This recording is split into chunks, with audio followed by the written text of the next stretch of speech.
Shalom Bracha, on a Ilchot Shemitah, cours numéro 4. 3. Alors, on a dit, il y a les Amelachot qui sont interdits dans la Torah, qui sont explicites dans la Torah, c'est labourer et tailler les arbres, tailler les vignes. Pour les autres arbres, c'est une marloquette.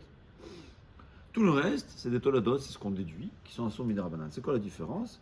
Que ce qui est assour la Torah, c'est dans aucun cas il est assour, même si je vois que la plante va mourir, on n'a pas le droit de faire une mecha de oraïta.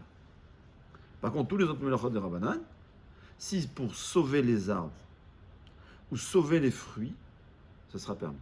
C'est-à-dire, si par exemple l'arbre va mourir, c'est sûr qu'on a le droit. Mais même dans le cas où il ne va pas mourir, il va s'abîmer, et s'abîmer d'une façon que pour le réparer ensuite, il faudra investir de l'argent, on peut faire toutes les melachot des Rabbanan. Par exemple, le cas le plus simple, c'est arroser. Si je sais que sans arroser, la plante va se détériorer au point où c'est irréparable, ou bien, si c'est réparable, mais ça va nécessiter un investissement d'argent, là, on a le droit d'arroser. Si ça va se détériorer, mais tout seul, après la 8e année, quand je vais arroser, ça va se réparer, là, on n'a pas le droit d'arroser. Arroser, c'est un exemple, parce que toutes les mélachot qu'on a données, recouvrir, ajouter un peu de terre. J'ai dans mon pot, je vois qu'il manque un peu de terre, alors c'est possible que ça sera permis.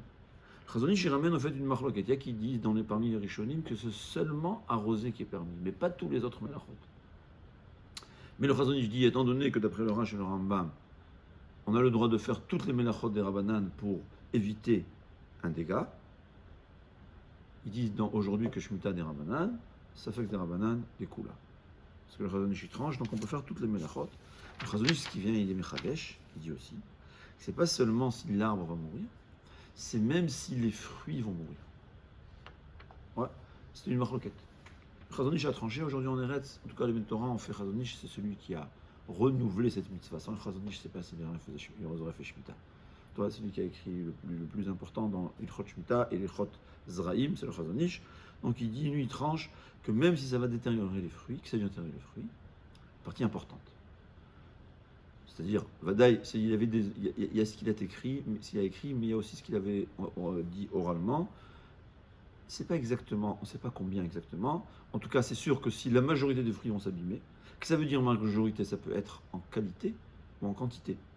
Si j'aurai des petits fruits ou des grands, si j'aurai plus de fruits ou peu de fruits, ou bien une qualité de goût, ils ne sont pas bons, alors que si je vais arroser, ça sera meilleur.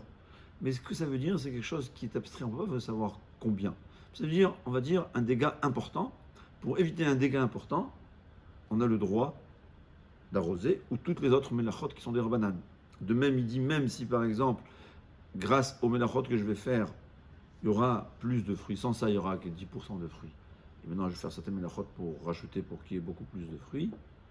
Là aussi, c'est permis. C'est pas seulement s'il y aura des fruits et les fruits vont s'abîmer, ou bien s'il y aura des fruits et les fruits vont être plutôt petits que grands, même si je sais que l'arbre va donner seulement 10% de ses fruits, là aussi, j'aurai le droit de faire les melachot des rabbanan. Ça, c'est la règle générale. Dans le détail, on verra ensuite, parce que dans les rabbanan, toujours, c'est difficile de comparer. Chachamim, ils ont toujours été, c'est difficile de comprendre. On a dit, par exemple, Chol HaMoed, on ne peut pas comparer une permission à une autre, un interdit à un autre, parce que c'est des choses qu'on ne peut pas comprendre vraiment la profondeur de ce que Chachamim ils avaient dans la tête quand ils ont ordonné des choses. On verra que souvent il y a des Rishonim qui donnent des raisons différentes, donc on ne saura pas quoi faire. C'est pour ça qu'il faut toujours suivre un livre. Ce qui est écrit, c'est toujours des questions, mais connaître les règles générales. Si j'ai une question, je peux téléphoner à un Rav qui est compétent. Personnellement, je ne suis pas compétent dans ça, je connais un peu les règles générales. J'ai le téléphone de Rav Efrati, de son Bet Midrash. Il y a des rabbanim là-bas qui ont étudié ça jour et nuit pendant des années et des années. Je leur téléphone et ils me disent quoi faire. Ils me disent voilà une marloquette, à moi de décider si je veux être Mikel ou Mahmir. En tout cas, c'est des rabbins compétents. Mais savoir que quand il s'agit d'une perte de fruits, une perte importante, on téléphone à un Rav, qu'est-ce que j'ai le droit de faire? Batzlach.